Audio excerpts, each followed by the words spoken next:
아멘. 오늘날 현대교회는 성경에 근거한 삶의 그 실용적인 부분을 강조해요. 이거를 우리가 학교에서 신학교에서 배울 때 실천신학이라고 하거든요. 신학은 여러 종류가 있어요. 조직신학은 교리를 얘기하고요. 실천신학은 그 신학을 바탕으로 한 삶의 적용점들을 얘기하는 것들을 가르치고 배워요. 그걸 실용신학이라고 하고 실천신학이라고 하는데, 오늘날 많은 교회들은 그래요. 그 말씀을 가지고 우리의 실용적인 부분들에 연결시켜서 어떻게 살아갈 것인가를 굉장히 중요하게 여기고 배운단 말이에요. 이건 미국의 영향을 굉장히 많이 받은 거예요. 미국은 굉장히 실용적인 나라잖아요. 그래서 미국에서 이런 실천 신학들이 굉장히 많이 발달을 하게 됐어요. 그래서 오늘날 우리 한국 교회에도 이런 것들 많이 따라가다 보니까 학교가 많이 생겼어요. 교회마다. 뭐예요?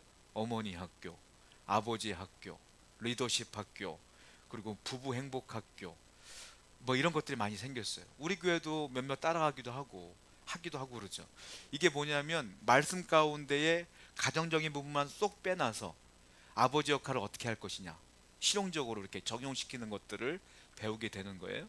그런데 사실은 이 실용적인 것들은 2단계, 3단계고요. 1단계 가장 기본적이고 기초적인 게 있어요. 그게 뭡니까? 교리예요, 교리.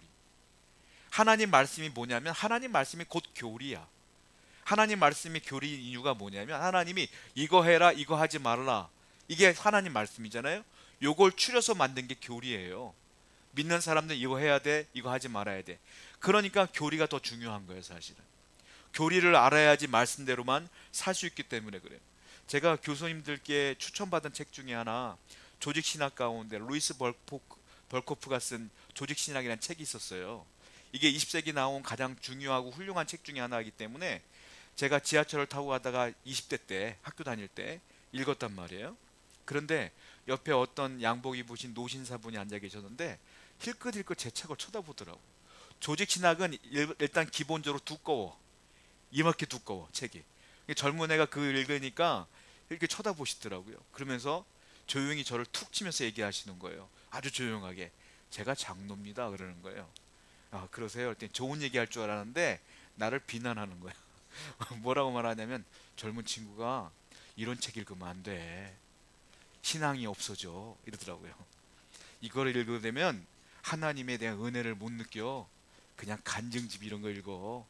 그래야지 은혜 받지. 이런 건 못 써. 이러더라고요. 그 조지신학이 교리책이거든요. 저는 목사가 될 사람이기 때문에 그걸 외워야 되고 배워야 되니까 읽는 건데, 이 양반은 그렇게 얘기하시더라고요. 그래서 내가 네 알겠습니다, 제가 다음은 안 읽을게요 하고 일어나서 다른 칸 가서 서서 그냥 혼자 읽었어. 그냥 제가 느낀 게 뭐냐면, 아, 보통 성도들은 이런 조직신학이라든지 이런 교리라든지 걸 굉장히 어려워하는구나. 그리고 이런 것들을 잘 배우는 걸 싫어하는구나. 오히려 내 삶에 적용되는 것들을 굉장히 중요하게 여기는 거구나 라는 것들을 제가 그때 깨닫게 되었고요. 근데 제가 신학을 배우면서 공부를 하면서 느낀 건 뭐냐면, 그런데 중요한 건 교리가 중요하다, 이걸 알았어요. 왜? 성경을 읽다 보니까 성경 패턴이 그래. 성경이 어떤 거냐면, 성경은 우리의 삶 따로, 하나님의 신학 따로, 교리 따로, 말씀 따로 이렇게 나누질 않아. 성경은 뭐냐면 하나님의 말씀을 기반으로 하여 삶을 살아라, 이게 성경의 말씀이에요. 그러니까 하나님의 말씀의 지식을 알아야 말씀대로 사는 거예요. 그러니까 이 교리와 삶은 연결된단 말입니다. 그러니까 여러분들은 이 말씀을, 이 교리를, 신학을 굉장히 중요하게 여기셔야 돼요. 그러니까 이 교리를 기반으로 한 삶이 얼마나 중요한가를 알아야 돼요. 예를 들자면 이런 거예요. 우리가 11조를 드려요. 근데 11조를 정말로 11조가 무엇인지를 알고 드리는 분이 있는가 하면, 교회 가면 11조를 드리래, 부담스러워서 못 읽겠네, 이런 분들이 있어. 단순히 이걸 돈으로 보는 거야. 그러니까 이건 뭐냐면 그분에게 교리가 부족한 거예요. 11조를 왜 드려야 되는지에 대한 교리가 있어야지 드릴 수가 있는 거예요. 왜냐하면 성경의 구약 성경을 보면 11조는 두 가지 경례가 있는데, 예가 있는데, 하나님께 백성들이 은혜를 받아 감사해요. 그래서 자기의 소득의 10분의 1을 성전에 드려. 그 이유가 뭐냐면 레위인들과 제사장들이 성전에서 평생을 헌신하거든요. 근데 이분들은 레위 지파는 땅이 없어. 이 사람은 직업이 없어. 직업이 성전을 섬기는 일이야. 그러니까 그러니까 경제 활동을 못해. 그러니까 10분의 1을 드림으로 말미암아 레위인들의 생활을 그들의 물질로 돕는 역할이에요, 11조가. 그리고 또 하나는 성전이 시간이 흐르면 낙후되지 않습니까? 성전을 보수하라고 자기네 10분의 1을 드리는 거야. 그런데 이건 표면적인 것이고 내면적인 이유는 뭐냐면 하나님께서 내 땅에 풍요로움을 주셨으니까 감사해. 내게 직장을 줬으니까 감사해. 내가 사업장을 잘 운영하게 해주니까 감사해. 이게 다 은혜인 거야. 그러니까 은혜를, 감사함을 어떻게 표현할 수가 없어서 드린 것이 내 물질의 10분의 1을 드린 거예요. 그게 11조야. 그러니까 11조는 누가 드리는 거예요? 은혜를 아는 자가 드리는 것이요, 감사하는 자가 드리는 것이요, 하나님의 주권을 인정하는 자가 드리는 거예요. 자율적으로 드리는 거예요. 그거는. 그러니까 이걸 아는 분들은 하나님께 드리는 걸 아까워하지 않지. 그런데 이걸 모르니까 교회가 자꾸 돈만 밝히는 것 같아 라고 상처받는 거예요. 저는 그래서 11조에 십자도 얘기 안 해. 잘 이런 것만 얘기하지 내란 말을 안 해. 왜? 그건 자발적으로 드리는 거예요. 여러분들이 은혜 받은 만큼 드리는 거예요. 그러니까 이거는 하나님께 감사하는 행위다라는 거예요. 못 드리는 분들은 감사가 없는 거예요. 사실은 그런 거예요. 어쩔 수가 없는 거예요. 이거 하나님 말씀인 거 그대로 얘기하는 거예요. 이 교리를 알았으면 삶으로 드리든지 말든지 이게 나오는 거예요. 이게 그러니까 하나님의 말씀은 교리를 기반으로 하여 삶으로 나오는 것이다 라는 거예요. 신약 성경을 제일 많이 쓴 분이 누굽니까? 사도 바울이죠. 사도 바울의 성경을 잘 읽어보시면 패턴이 있어요. 뭡니까? 전반부엔 교리를 얘기해. 그리고 후반부에는 이 교리를 기반으로 한 삶을 얘기해. 기독교의 모든 교리는 사도 바울의 서신서에서 거의 다 나왔어요. 특히 로마서에서. 로마서도 마찬가지예요. 1장부터 11장까지는 방대한 분량을 교리만 얘기해. 그리고 12장부터 16장까지는 그 교리를 기반한 삶을 얘기해요. 에베소서도 마찬가지예요. 1장부터 3장까지는 교리만 얘기해, 사도 바울은. 그리고 4장부터 마지막 6장까지는 그때 뭡니까? 삶을 얘기하는 거야. 그러니까 사도 바울이 성경을 쓰는 패턴은 앞에는 교리, 뒤에는 삶, 이게 연결되는 거예요. 저는 그래서 히브리서를 우리가 보고 있는데 히브리서는 저자를 모른다고 제가 몇 번 말씀드렸잖아요. 모르지만 대부분은 예측은 해요. 누가 썼느냐? 사도 바울이 썼을 거라고 예측은 해. 근데 사도 바울 서신서에 보면은 다 사도 바울이 썼다고 썼거든요. 근데 히브리서만큼은 바울이 썼다는 문구가 없어요. 그러니까 바울이 썼다라고 100% 말할 수는 없지만 우리는 예측은 하는 거예요. 바울이 썼을 것 같아요. 왜냐하면 바울이 이방인들을 위한 서신서는 많아요. 근데 바울이 자신의 동족인 유대인들을 위하여 내가 목숨까지도 버리노라 라고 고백할 정도로 사랑했거든요. 근데 유대인들을 위한 서신서는 없어요. 그래서 히브리서가 바로 이 유대인들을 위한 서신서가 아닐까라는 생각을 하고, 두 번째로는 패턴이 똑같아. 로마서나 에베소서처럼 이 히브리서도 1장부터 우리가 보았던 10장 18절까지는 교리만 얘기한 거예요. 그리고 10장 19절부터 오늘 본문은 이제 삶을 얘기하기 시작하는 거예요. 그래서 패턴이 똑같아. 그래서 사람들은 예측은 해요. 바울이 쓴 게 아닐까. 근데 확실하진 않으니까 모른다 라고 얘기는 하는 거예요. 왜? 확실한 것만 얘기해야 되니까. 예측은 하고 있다. 아마 바울이 쓰지 않았을까 라고 생각하고 있는 거예요. 삶은요, 내가 어떤 교리를 갖고 있는가가 나오는 거예요. 만약에 사람을 때리는데 우리가 생각할 때 사람을 이렇게 때려, 말끝마다 버릇마다 웃으면서 사람 때리는 사람들이 있어요. 이렇게 친구들 가운데. 근데 아프거든. 우리 사모님이 옛날에 그래서 나보고 막 불주먹이라고 막 때리고서 악인은 아닌 거 알겠어. 근데 아파. 사모님이 아파. 옛날에 아팠거든. 그런 분들이 있어. 야, 뭐냐면 교리가 뭐냐, 내 안에 있는 교리는 뭐냐, 요건 장난이야. 근데 당하는 사람은 아파. 그런 거잖아요. 그러니까 사람들의 삶으로 나오는데 뭐가 있냐면 교리가 있어요. 만약에 누가 도둑질을 습관적으로 한단 말이에요. 근데 그분 붙잡고 말하면 이게 큰 죄가 된지 몰랐어요. 이렇게 말하는 분들이 있어. 그 왜 그래요? 자기 교리가 그래. 요 정도는 괜찮을 거야. 그런데 요거 하나 안 하려고 하는 분들이 있어. 왜요? 교리가 그래. 내 안에 교리가. 이건 하면 안 되는 거야 라고 하기 때문에 안 하는 거지. 그러니까 삶은 뭐로 나오느냐? 내 안에는 교리로 나오게 돼 있어. 내가 무슨 생각을 하고 있냐가 나오게 돼 있는 거예요. 성도의 삶은 그러므로 내가 어떠한 교리를 갖고 있느냐가 나오는 거예요. 사람들에게 분노하고 미워하고 짜증내는 건 내 안에 교리가 그래. 성도로서의 교리가 없는 거야. 그런데 내 안에 교리가 사랑하라, 용서하라, 용납하라 그러면 내가 어떤 일이 벌어져도 용납하고 사랑하는 거지 뭐. 그 교리가 그런 거예요. 성도는 하나님의 교리가 먼저 들어와야 돼요. 자, 성경을 보겠습니다. 호세아 4장 6절 말씀 볼까요? 시작.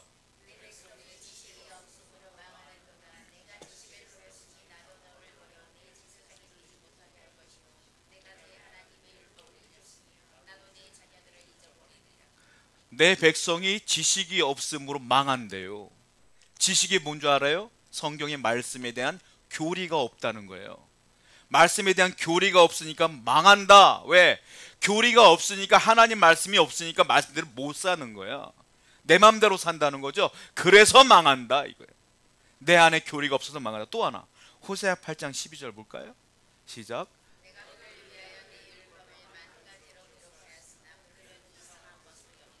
하나님의 율법, 교리를 10,000가지나 기록했대요. 10,000가지나. 그런데 그들은 이상한 것으로 여겼대. 한마디로 그 10,000가지 중에 하나도 제대로 읽지도 않고 마음에 들지도 않은 거야. 그래서 망한다는 거예요. 하나님의 율법이 이렇게 있는데, 말씀이 있는데 그 말씀이 이 안에 하나도 안 들어와 있는 거야. 그러니까 망한다. 율법대로 교리대로 못 사니까 망한다라는 거예요. 그래서 오늘 히브리서 기자는 앞에 분명히 교리를 얘기하고요, 뒤에 삶을 얘기해요. 1장부터 4장까지는 어떤 교리냐면 우리가 이미 봤어요. 예수님에 대한 본질을 얘기해요.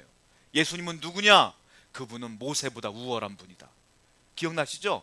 그분은 천사보다 우월한 분이다. 왜냐하면 그분은 하나님의 자녀, 하나님의 아들이기 때문이다. 이 얘기를 쭉 1장부터 4장까지 교리로 얘기해 주는 거예요. 지식으로 담아라 이거예요. 예수는 그런 분이야. 그리고 5장부터 10장 18절까지는 또 어떤 교리를 얘기하냐면 그분은 대제사장이야. 그런데 레위 지파의 반차를 따른 대제사장이 아니라 멜기세덱의 반차를 따른 대제사장이기 때문에 일반적인 제사장보다 훨씬 더 우월한 분이야. 기억나시죠? 이게 5장부터 10장까지 이어지는 거예요. 그러니까 이 1장부터 10장까지는 예수님에 대한 본질에 대한 지식을 계속 얘기해 주는 거예요. 잘 알아야 된다, 알아야 된다, 계속 얘기해 주는 거예요. 그리고 10장 19절부터는 이제 알았으면, 그분이 이런 분인 거 알았으면 그분을 위하여 어떻게 살 것인가에 대한 얘기를 오늘 본문부터 시작한다라는 거예요. 삶으로 연결시킨다라는 거예요. 그러니까 오늘 처음 시작하는 그 부분에서 이 저자는 뭐라고 말하냐면 10장 19절부터 21절까지는 두 가지, 성도들에게는, 그러므로 예수 그리스도를 믿는 성도들에게는 두 가지 특권이 들어온다. 이 얘기를 먼저 시작해요. 우리는 특권을 받은 사람들이다 라는 거예요. 첫 번째 특권은 히브리서 10장 19절부터 20절까지 한번 읽어보겠습니다. 시작.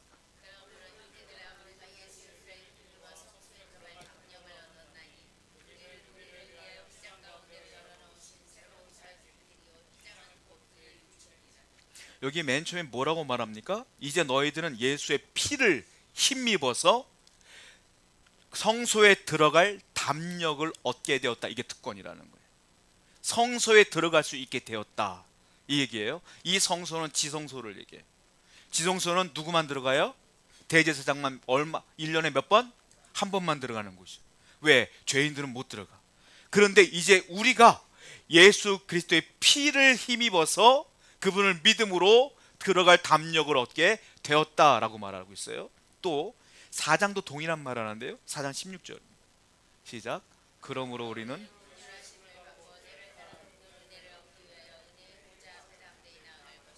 은혜의 보호자 앞에 담대히 나가라. 우리 찬양할 때라든지 기독교 용어 가운데 보호자, 은혜의 보호자라는 얘기를 많이 하잖아요. 이 은혜의 보호자와 아까 읽었던 성소와 똑같은 단어예요. 사실은 무슨 말이냐면, 성소는 출애굽을 했을 때 우리가 알고 있는 성막을 만드셨지 않습니까? 거기에 성소와 지성소를 만들었잖아요. 그 지성소, 거기를 성소라고 말하는 것이고, 은혜의 보호자는 뭐냐면, 제가 그림을 하나 보여드릴게요. 이게 성막의 구조란 말이에요. 많이 봤죠? 제가 여러 번 보여드렸으니까. 맨 처음에 들어가면은 금촛대가 있고요, 그리고 번제단이 있고요, 그 앞에 분향단이 있고 휘장이 쳐져 있고, 아까 앞에 연기처럼 뿌옇게 올라오는 건 하나님 영광이 임재하는 겁니다. 거기에 지성소에 뭐가 있어요?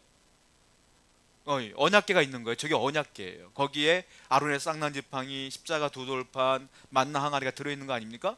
그 법궤가 있는 곳이 지성소란 말이에요. 또 하나 그림 보여드릴게요. 이게 법궤야. 이게 언약궤야. 근데 그 맨 꼭대기에 뭐가 있어요? 저거 매 아니에요. 천사예요. 저 새 아닙니다. 천사가 얼굴을 가리고 있는 거야. 자기 날개로 이렇게.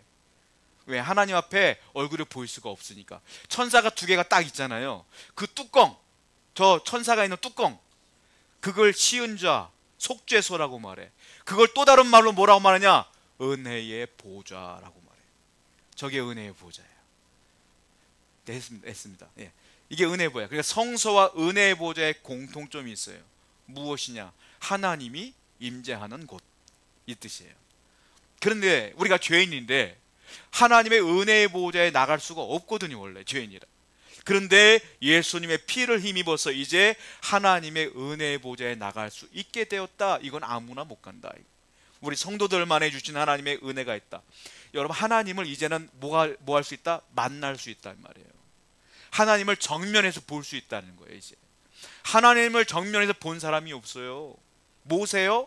모세가 봤다 그랬죠? 모세도 하나님의 등만 봤어. 얼굴 본 적이 없어. 우리도 물론 얼굴은 볼 수 없지만 이제 하나님 앞에 나갈 수가 있게 된 거예요. 하나님을 만나게 되면 어떤 은혜가 있을까요? 여러분들이 상상할 수 없는 놀라운 변화가 일어나요. 내 안에. 그게 하나님 만난 사람의 특징이에요. 변화가 일어난다. 하나님과 상관없는 삶을 살던 내가 하나님을 위해 목숨까지도 맡기는 놀라운 변화가 일어난다. 어떤 여자 목사님의 간증을 제가 들은 적이 있는데요.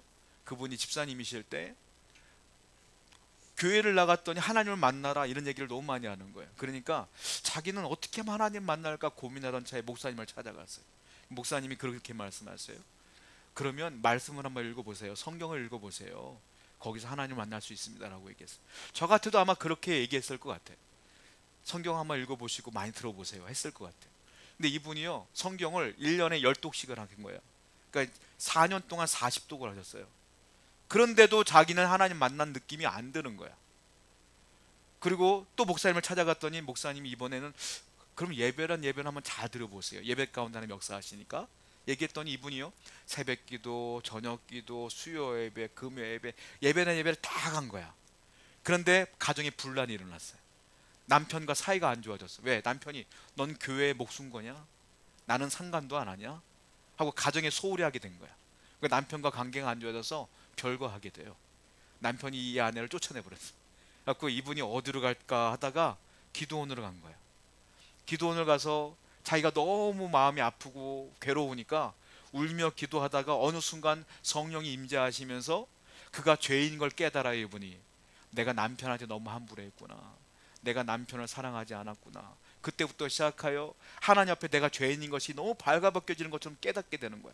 그때 멍펑 울면서 회개하다 보니까 그때 비로소 하나님을 만나요. 이분이 몇 년 만에 만나냐면 하나님 만나려고 노력한 지 5년 만에 만나는 거예요. 4년 동안 성경 읽었는데 못 만났어. 1년 동안 예배했는데 못 만났어. 어려움을 당할 때 기도하다가 하나님을 만나게 돼요. 왜 이분이 5년이라는 세월 동안 못 만났을까요? 하나예요. 뭡니까? 자기가 죄인인 걸 몰라. 죄인인 걸 모르는 사람들은 성경을 읽어도 그냥 책 읽는 거예요. 예배를 드려도 그냥 공연 관람하는 거예요. 내가 죄인인 걸 아는 사람이 여기 있어야 예배가 되는 것이고, 내가 죄인인 걸 아는 분이 성경을 읽어야 그 말씀이 내 안에 들어오는 거예요. 이분이 5년 동안 성경도 읽었지만 예배도 드렸지만 자기가 죄인인 걸 몰랐거든. 그러니까 자기가 죄인인 걸 아는 순간 하나님을 만나게 되고 완전히 변화가 되는 거예요.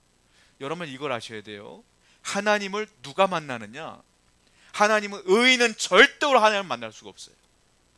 죄인만이 하나님 만날 수 있어요. 여러분들 스스로가 나는 의인이야 라고 말하는 분들은 절대로 하나님 못 만나. 난 죄가 없는데 절대 못 만나. 매번 순간순간마다 내가 죄인인 걸 인정하는 사람만이 하나님 만나는 거예요. 히브리서 9장 22절 보겠습니다. 시작. 율법을 따라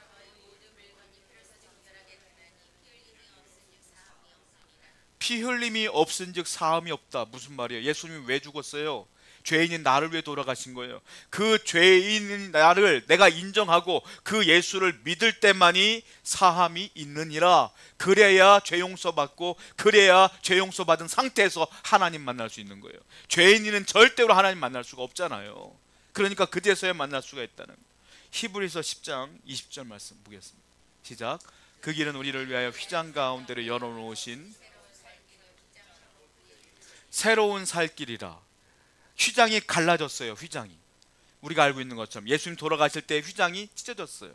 그때 지성소가 훤히 보였어요. 그때 레위인들이 그 안에 있다가 깜짝 놀랐을 거예요. 지성소를 봤으니까 난 죽었을 것이다. 근데 안 죽었어. 왜? 예수님이 돌아가시는 그 육체가 돌아가시는 그 순간 휘장이 갈라졌다는 것은 이제 너희가 나를 믿으면 다 내 앞에 나올 수 있다라는 표시거든요. 이제 예수를 믿으면 다 살 수가 있는 길이 열린 것이다 라는 거예요. 자, 이 얘기를 쭉 하고 있다는 거예요. 지금 이 저자는 두 번째 특권을 얘기해요. 너희들은 이제 하나님 앞에 나올 수 있게 되었다. 두 번째 특권을 뭐라고 말하냐면 10장 21절입니다. 시작. 또 하나님의 집 다스리는 큰 제사장이 계신데, 이것도 특권이래요. 하나님의 집이 무엇일까요? 하나님의 집, 교회는 여길까요? 여긴 예배당이에요. 이 건물은 예배당이야. 예배하는 곳. 그럼 교회는 누구를 말하는 것이냐? 고린도전서 3장 16절 말씀 보겠습니다. 시작.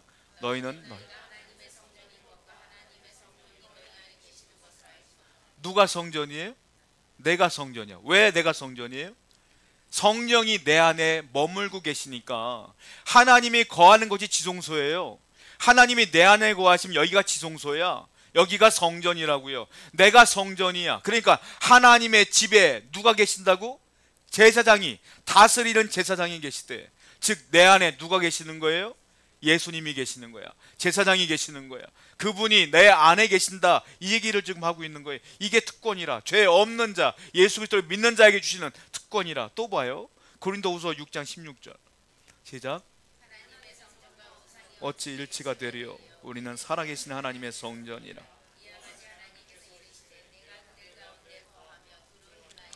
그들의 하나님이 되고 우리는 하나님의 살아계신 성전, 하나님의 성전이라. 성전이래요. 그러니까 여러분들이 이거 아셔야 돼요. 성전은 무엇이냐면 두 가지로 사용되는데, 단수로도 사용되고요, 그리고 복수로도 사용되어져요. 무슨 말이냐? 개개인이 성전이야, 여러분들. 그런데 그 성전인 여러분들이 모였어. 여기에 모인 이 모임이 교회예요. 이게 복수야. 이 예배당이 교회가 아니라 여러분들이 모인 이 공동체가 교회라는 거예요. 성전들이 모인 집합체. 그러니까 우리 예배당은 늘 옮길 수가 있고 다시 칠 수 있는 거야. 근데 이 안에 우리가 모여 있을 때 누가 다스린다고요? 대제사장이 다스린다.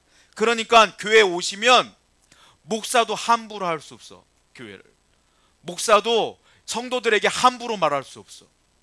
왜? 여긴 누가 다스리는 거예요? 예수님이 다스리는 거예요. 대제사장이. 성도는 그래서 서로 조심히 말해야 되고 서로 주님만 바라봐야 되는 거예요. 그래야 좋은 교회예요. 내가 하고 싶은 말 다 하고 그런 것은 교회가 아니야. 그건 내가 나를 다스리는 거예요. 그러니까 하나님의 성전은 하나님이 다스리는 곳이에요. 저도 여러분도 그 사실을 늘 잊지 말아야 될 줄로 믿습니다. 그것이 성전이다 라는 거예요. 이것이 우리의 특권이라는 거예요. 두 가지 특권을 얘기했어요. 그래서 자, 그런데 성경 한번 볼게요. 9장 26절 말씀입니다. 읽어보겠습니다. 시작.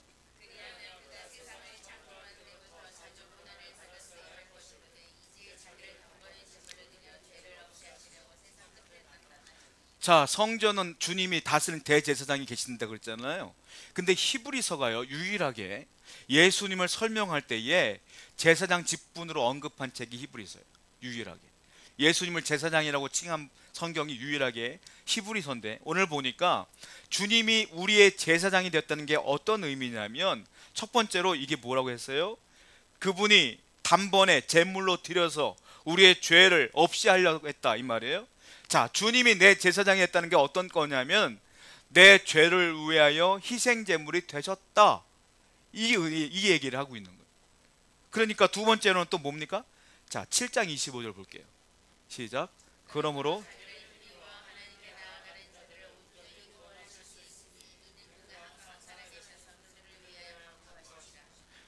주님이 대제사장이 됐기 때문에 우리를 어떻게 한다? 온전히 구원할 수 있다. 그분만이 온전히 구원할 수 있다라고 말합니다. 근데 그 예수님이 돌아가셨다가 3일 만에 부활하시고 하늘나라에 승천하셔서 지금도 살아계시잖아요. 믿습니까? 살아계셔요. 그러면 온전히 구원한다는 게 무슨 뜻이냐면 내 영혼이 구원받는 것뿐만이 아니라 여러분들의 삶을 살다가 문제가 생기고 어려움이 생기고 고난과 고통이 생길 때 우리가 뭘 합니까? 기도하죠. 그때 기도할 때 그분이 살아계신 주님이 우리 기도를 들으신다. 중보자로 계시면서 들으신다. 그리고 그 기도를 들으신 주님이 우리의 삶에 개입하셔서 그 억울한 심정을 갖고 우리를 건져내어 주시며 힘든 상황에 있는 우리를 건져내어 주신다. 영도 구원하시고 육도 구원하시고 삶도 구원하신다. 이게 온전한 구원이라는 거예요. 그분은 여전히 살아계신다. 이것이 성도들이 믿어야 될 두 가지 특권이라 라고 말씀하고 있는 거예요. 그러니까 성도들은 두 가지 특권이 있는 걸 다시 한번 정리해 드리자면 주님의 임재함을 우리가 믿고 주님의 임재 앞으로 우리가 늘 나아갈 수가 있어요. 어려움이 있을 때마다 뭐 한다? 기도할 수 있다. 예배할 수 있다. 그러면 주님이 대제사장이 되시기 때문에 우리를 온전히 구원할 수가 있어요. 그러니까 우리를 돕는다. 이것이 특권이다 라고 말하는 거예요. 여기까지가 교리야. 그러면 어떻게 살 것이냐? 이걸 알았던 우리는 어떻게 살 것이냐가 다음에 나오는데 제가 이 말씀을 보다가 사도 바울이 쓴 게 거의 확실하다는 게 들었어요. 왜냐하면 세 가지 실천을 얘기하는데 제가 요약하자면 이거예요. 믿음, 소망, 사랑. 이 얘기를 하고 있어요. 고린도전서에서 사도 바울이 뭐라고 했어요? 믿음, 소망, 사랑 중에 그 중에 제일은 사랑이라. 사도 바울이 말했던 거 똑같은 말을 또 하고 있는 거예요. 그래서 사도 바울이 쓴 게 거의 맞지 않을까라는 생각을 하게 됐어요. 첫 번째, 어떻게 살 것이냐? 첫 번째 권면은 하나님께 믿음으로 나아가라. 믿음으로. 히브리서 10장 22절입니다. 시작.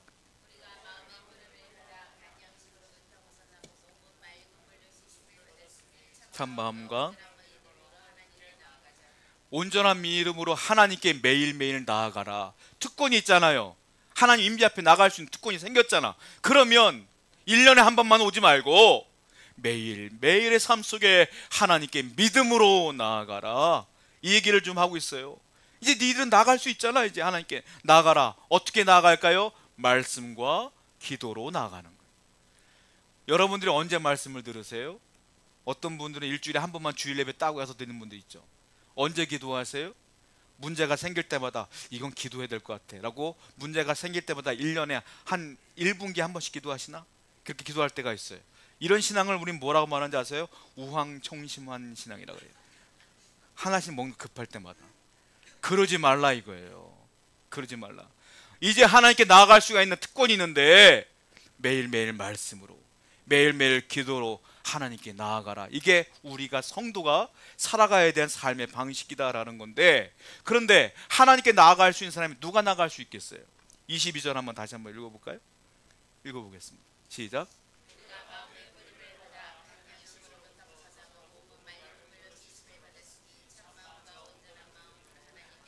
잠깐만 떼어놔 주세요. 네 가지 조건이 필요해. 맨 처음에 뭡니까? 우리가 마음의 뿌림을 받아 악한 양심으로부터 벗어나라. 첫 번째, 악한 양심으로 벗어나라. 마음을 악하게 먹지 말라 이거예요.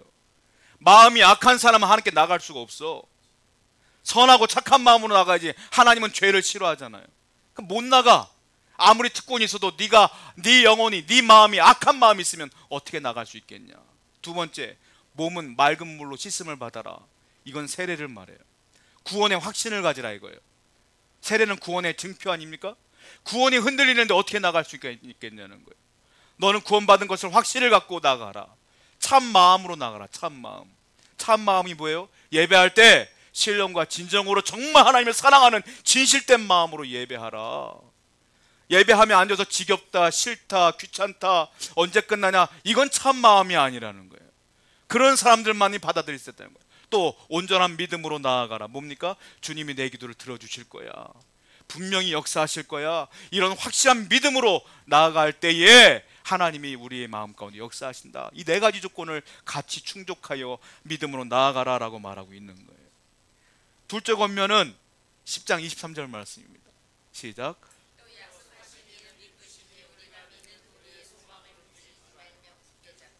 소망을, 두 번째 소망이에요. 소망을 굳게 잡아라. 굳게 잡고 살아라 이거예요. 왜냐하면 이 소망은 현실의 소망이 아니에요. 불확실한 소망이 아니야. 확실하고 정해져 있는 소망을 붙잡아라 이거예요. 확실한 게 뭐예요? 예수 그리스도를 믿으면 구원받는다는 확실한 소망. 두 번째, 주님이 재림할 거라는 소망. 세 번째, 우리가 하나님을 만날 수 있다는 소망. 이런 것들, 주님이 돕는다는 소망, 이 소망, 영적인 소망을 붙잡아라. 그런데 현실은 녹록지가 않아요. 현실 살다 보면 뭐 부족한 게 너무 많아. 물질도 부족하고 사업도 안 되고 고난도 있고 핍박도 있어. 그때 이 소망을 붙잡지 못한 사람들은 흔들려요. 흔들리면 어떻게 돼요? 세상으로 눈을 돌려. 그럼 세상에 빠져보게 된다.